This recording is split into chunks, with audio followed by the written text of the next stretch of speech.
Hello everyone, welcome to DM Car Reviews. Today we have a 2022 Volvo S60 T8 Polestar in Thunder Gray. I want to thank Darcars Volvo of Rockville for providing this car for a test drive. All the information and links to them will be attached down below. Enjoy the view and make sure to hit the like and subscribe button. Enjoy.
So we are sitting in the cabin of this beautiful 2022 Volvo S60 T8 Polestar.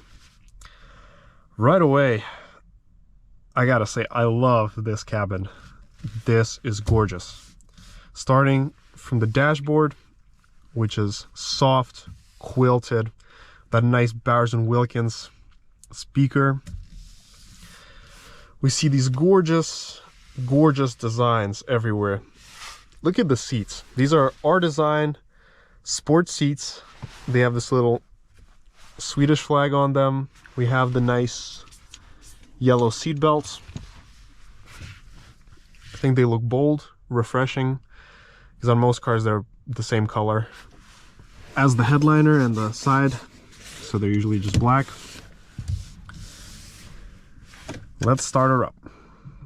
So initially when we start up the car starts in electric mode pretty much. It does not go to the gas engine right away because by default we are in comfort/hybrid mode. So unlike the older generation where there's a button here where you press it and you scroll down to select your driving mode, the driving modes are actually on the screen. So you got to click on drive modes and select which mode you want to go in. So we're going to start out in hybrid mode, and then the more we drive, we're going to switch to Polestar mode. So the car has heated seats, a heated steering wheel, auto dual climate. We're going to set the temperature to 70. We have this huge sunroof. We could actually call it a panoramic sunroof because it is bigger than usual. We have our lighted sun visors.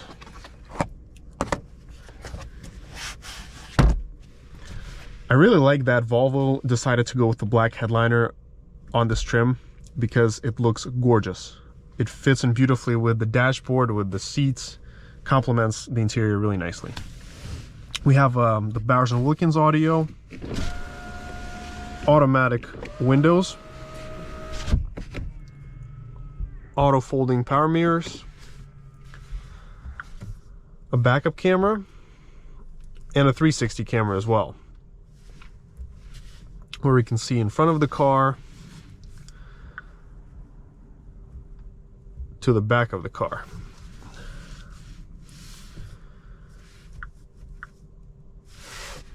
Very beautiful. We have our two cup holders here for our drinks, a big generous glove box where you can fit all your accessories, manuals. We have this carbon fiber metal trim. I don't even know how to call this properly because it reminds me of a few things in one. All the materials here on the door, all of the materials here are soft. This is also leather wrapped. We have a lane keeping assist mode, distance alert, obviously our pre-collision system, which will help stop the car in case somebody slams their brakes, blind spot monitor, which is integrated right here in the side mirrors. It will light up. Road sign information helps us read the speed limits, and we can see them on the dashboard right here. It will tell us. We have active bending lights, collision avoidance, a heads-up display which reads our speed and speed limit, charge information,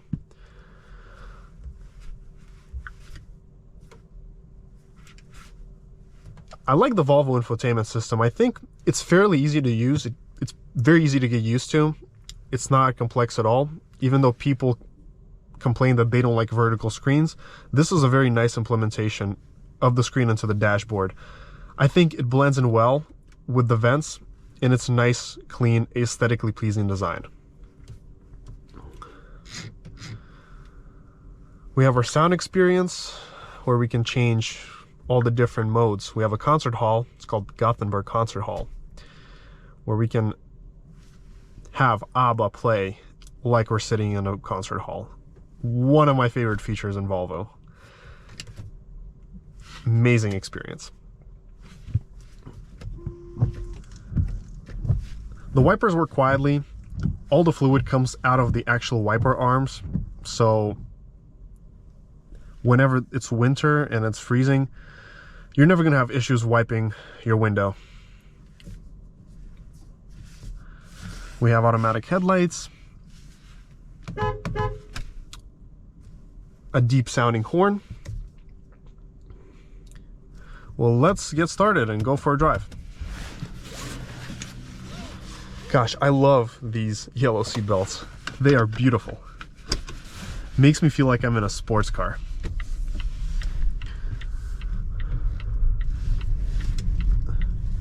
Oh, a V8 XC90, what a rare car to find nowadays.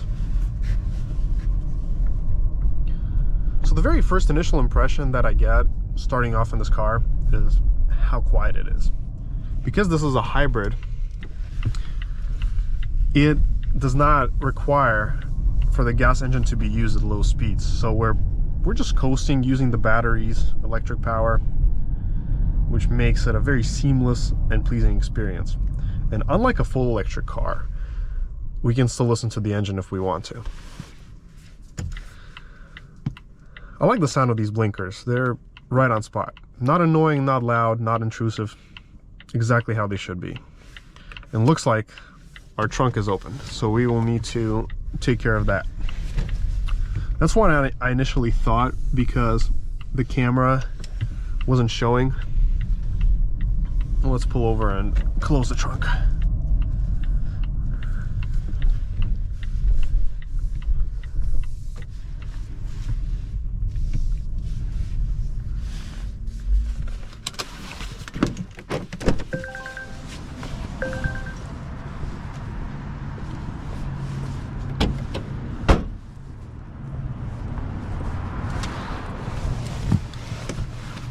Ta-da.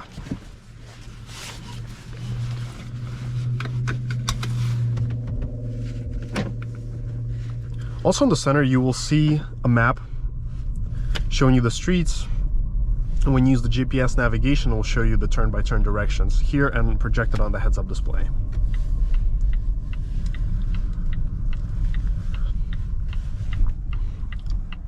The biggest thing that I love about Volvos in general is how comfortable they are. The seats, the driving position, the visibility, it's stellar. Well, I do think that the sports seats that Volvo has on their R-Design models is the best option to go with. The base Volvo seats are still plenty comfortable. But unlike the base S60, this car has a little stiffer suspension, so you can feel the road more. And to me, that's a good thing, because I do get car sick very easily in smoother cars. So for example, the base S60 is a little too soft for my taste, and I like it stiffer. But this is the perfect balance of how stiff a car should be for daily driving. There's noticeable side support in the seats and the bolstering, so I'm almost touching the side bolster supporter with my legs. A little more to the right and I'm going to be on them. Once you're past a certain point on the RPM range, the engine will kick in and you will hear just a tiny bit. I do wish Volvo kept their inline-six engine, the 3.0T. What a silky engine that was. It was smooth, responsive, torquey. It was like music when you floored it. But performance-wise, this car is faster than any of the 3.0Ts were. Volvo quotes about mid-4s on the acceleration, and we will find out how quick this car is in reality. We'll measure it by draggy, see what we get. But so far it has been a joy. The steering inputs are sharp, immediate, so any minor movement of the wheel is reflected in where the car goes. Sits on the road firmly, nicely, like an iron.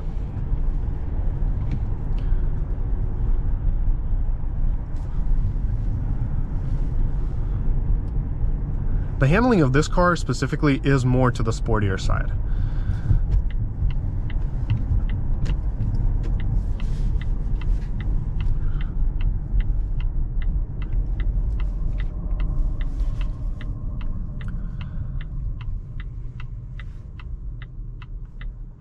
The brakes are firm, responsive, and provide strong stopping power. So I don't need to even put much effort into pressing them. The car stops pretty rapidly. Volvo does have a tendency to have rotor issues over time. The Volvo rotors are very soft in general. So expect to be replacing your rotors every 10-15,000. That's a good scenario. We also have a S16R family. It is not the Polestar, just the regular one, the T5. And we have probably replaced the rotors 3 or 4 times thus far, and it's a 2020. So be cautious and mindful of that. The brakes are very good, nevertheless. They just require a bit more care and more replacements.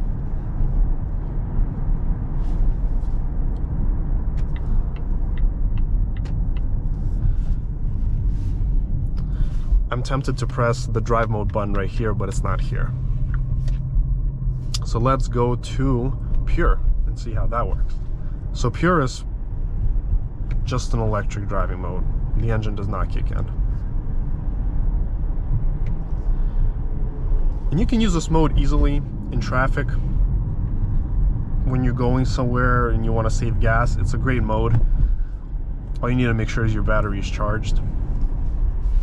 But for today's drive, we're going to keep it in the fun mode. Oh yes. Oh yes, the Polestar mode.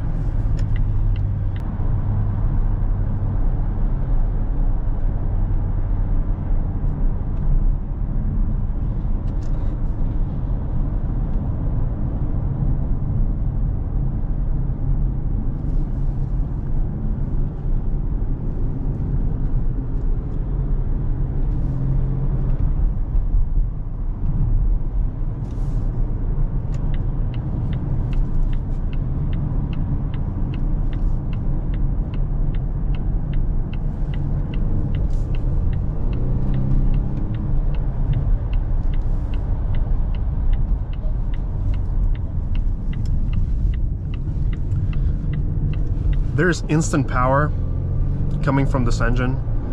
We get immediate acceleration with minimal delays. Press the pedal and the car goes.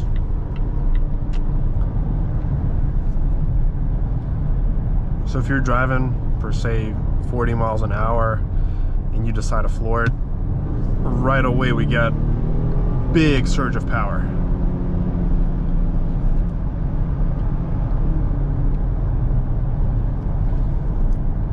The engine is well insulated from the cabin, so you don't hear much of it, just a little bit. But there's so much torque down below. You barely press the gas and you're up and running.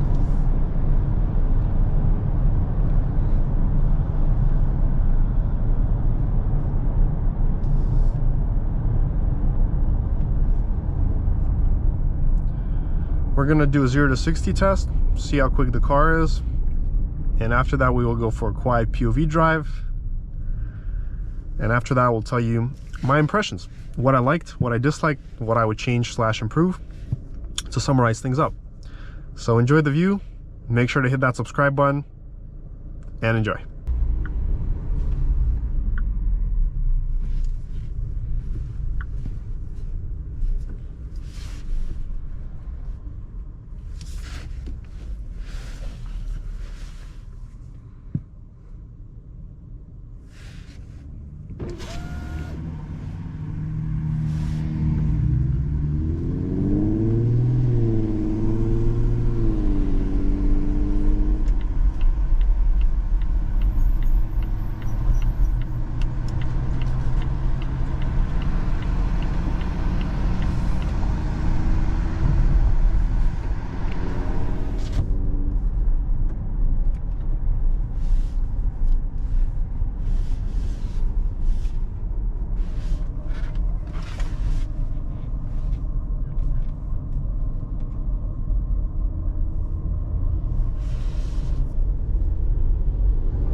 All right, so to summarize my thoughts about this car, let's start out with the positives. So number one thing is the comfort. I love these seats. They are incredible. I could sit in them for hours and hours and take a road trip to Florida and not even be tired.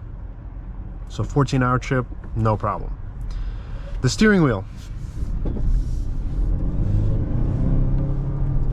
Nice thickness, the right size, not too thick, not too thin. So it's pretty much ideal. I do wish it could be a tiny thicker on these sides like BMW, just to add more to the sportiness and to the grip, but this is perfectly great for what it is. The infotainment is easy to use, very straightforward. I had no problem using any feature that I wanted to. The only concern that I had was trying to switch drive modes. Every single time you gotta go here, drive mode, and there's no button, nothing that I can find that has a drive mode option here. So every time I want to go to a different drive mode for whatever reason, I gotta press the menu button, go to drive mode, click it. It's a little bit distracting, so to say.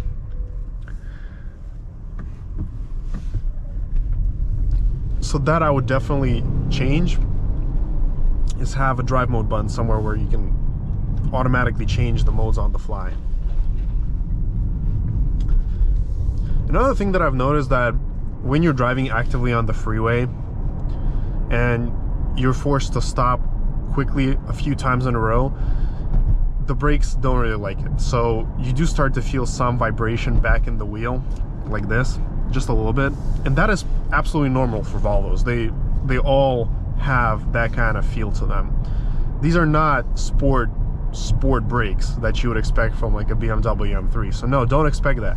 If you're going to be driving fast, actively, dynamically, you will need to replace your brakes, rotors, pads very often, because this car is meant for smooth sailing. It does have plenty of grunt, it's got plenty of pickup, very powerful. It's got excellent acceleration. I would say once you're going about 50 and the car gets into its power band, you're looking at the performance of an S5 Audi. The M340i BMW is quicker, especially off the line. The launch control and the way it covers the first 60 feet, they're significantly quicker. I'd say about almost a 0.8 of a seconds quicker on the quarter mile than this car. So this car did around 4.90 to 60.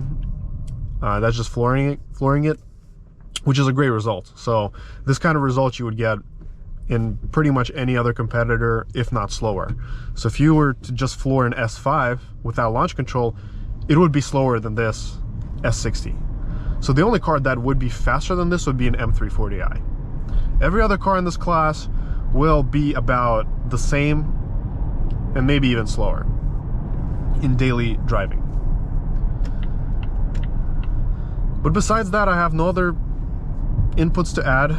Stellar car, stellar performer. I highly recommend it, and on a scale out of 10, I would give this a 9.2 out of 10.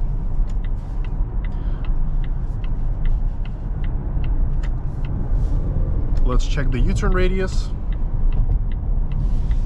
and see how that goes.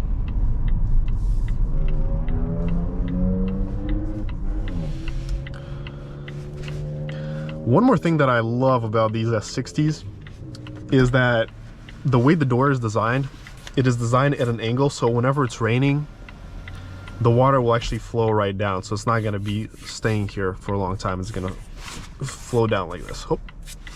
And you can put your hand and just chill and have your hand like this. This is super comfortable. Now, driving feel-wise compared to the competition, the S4 does feel more sporty. So it takes corners more aggressively, more actively. There's less body roll, and the brakes are much stronger. Now, the sportiest car of this class that you can opt for is the BMW M340i.